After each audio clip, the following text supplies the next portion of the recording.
Is there a question that troubles you? Or an answer you need to know? Because if it has to do with me, just ask me. Don't make assumptions. Perhaps the texture of my hair awakened curiosity or doubt. I could tell you that every curl symbolizes history that has paved the way and makes me proud. Could it have been my strong, distinctive accent that gave you permission to ignore the Hey, it's okay. Take your time.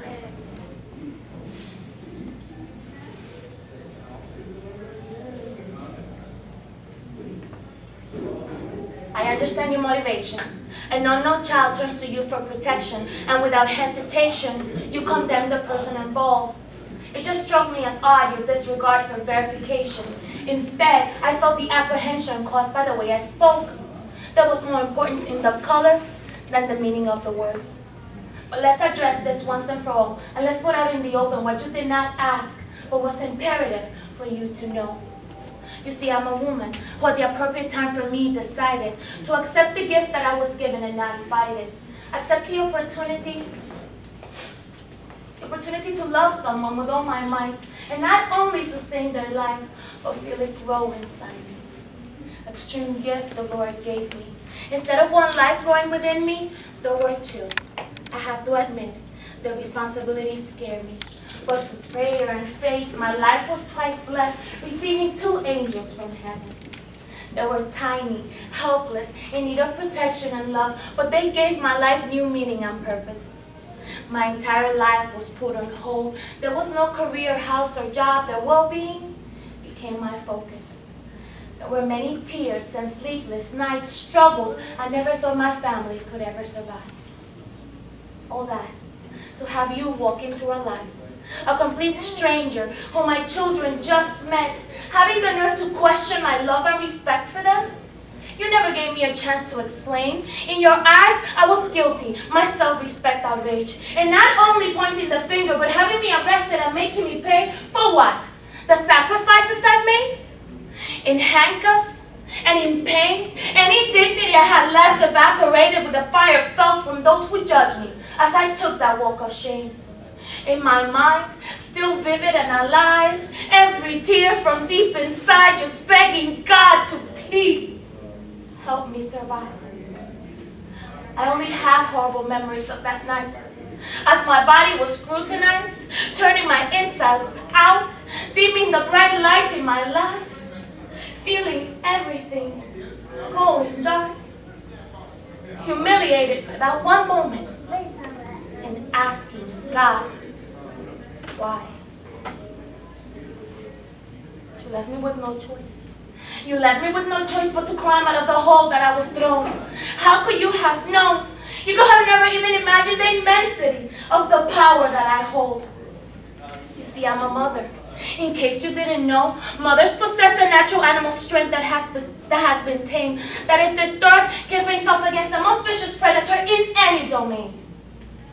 You have nothing left but to bow your head and admit your mistake, imprinting your head that either you, the police, the judge, the devil, or whomever will ever tarnish or break that special bond between a mother and her youngster. When it comes to my children, I still know best. Today, though I've never heard an apology from your lips, I was able to swim back from the deep end, discover my own strength. But most of all, I was able to comprehend that all the external features that make me different from the rest, they're just an extension of a powerful, beautiful, unique creature God created.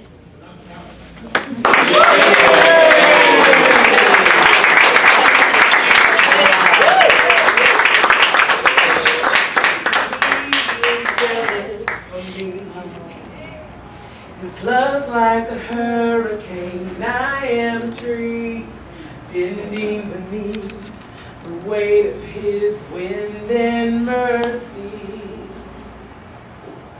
Then all of a sudden, I am unaware of these afflictions eclipsed by glory, and I realize just how beautiful you are and how great your affections are for me. Know how he loves us so. Oh, how he loves us.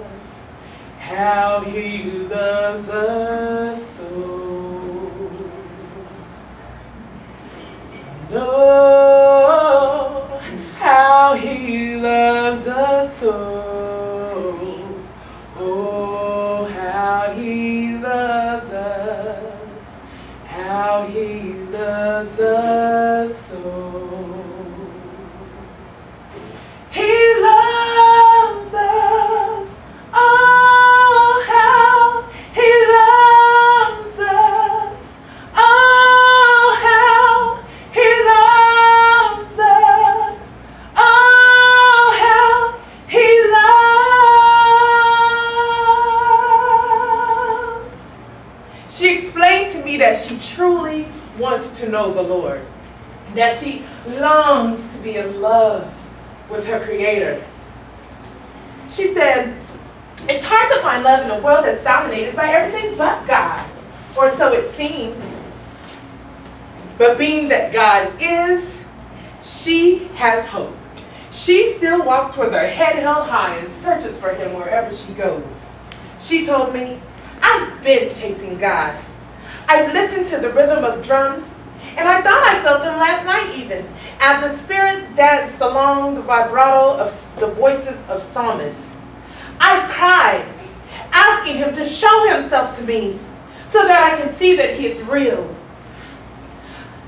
Even though my mama comforted me with his word, enlightened me with her wisdom, and consoled me with her prayers, I chase. I thought I caught a glimpse of God today even. The sun was shining, and even through my own clouds, I felt joy. It just had to be him. And when it rains, I feel nurtured. I feel tall, in spite of wanting to bow down to my growing pains. I think I saw God last night even, as artists poured out their hearts in shades of blue. I held on to every word, as if God spoke them directly to me in his own thunderous voice. She said she'd search for him amongst the begettes of Matthew, but fell asleep sometime the begetting of David. As I stood listening to her, I hugged her and smiled. I told her to never give up on chasing God, that he is reaching back, to keep her head held high, and to be sure to look others straight in the eye. And she did. She looked me in my eye and smiled back and said, my daddy taught me to walk with my head held high and to look others directly in the eye. He told me that there you will find the truth. She knows Jesus Christ, the way, the truth, and the life. But can Christ be found in you? Walk with your head held high and look others straight in the eye. You may be the first glimpse of God that anyone ever sees. This is Nina Brewton, aka the Baldhead Queen. I'm here at Arts Out Loud in Virginia Beach, and it is a blessing to be here. Y'all gotta come check it out. For y'all that weren't here tonight for the art of storytelling, you're whack, but Jesus loves you anyway. You can check me out if you got a problem with what I just said at www.baldheadqueen.com. I dare you to hit me up and book me for your next event. Wow. See, my baby boy done died for me. Sweet as these magnolias be. I told my baby, stir free, but he just wouldn't let be. See, my baby boy had grown big like these weeds I pulled. The last words we shared, it is a lovely night, isn't it, Cyrus? He said, well, yes it is, Mama. It sure enough is. Now that was that night after his uncle and cousins had come back from around Florida way. They had brought back this old exotic fruit. He had called it strange, but he ate it right on up. And he went out walking later, alone, and too late, around them big, strong trees with them bright shiny leaves. Half my family done died for me. Round them very same trees. Southern trees bear strange fruit, blood on the leaves and blood at the roots, black bodies swinging in the southern breeze, strange fruit hanging from the poplar trees, pastoral scene of the gallant South, those bulging eyes and the twisted mouth, the scent of magnolias, sweet and fresh, then the sudden smell of burning flesh. Here is a fruit for the crows to pluck, for the rain to gather, for the winds to suck, for the sun to run, for the trees to dry.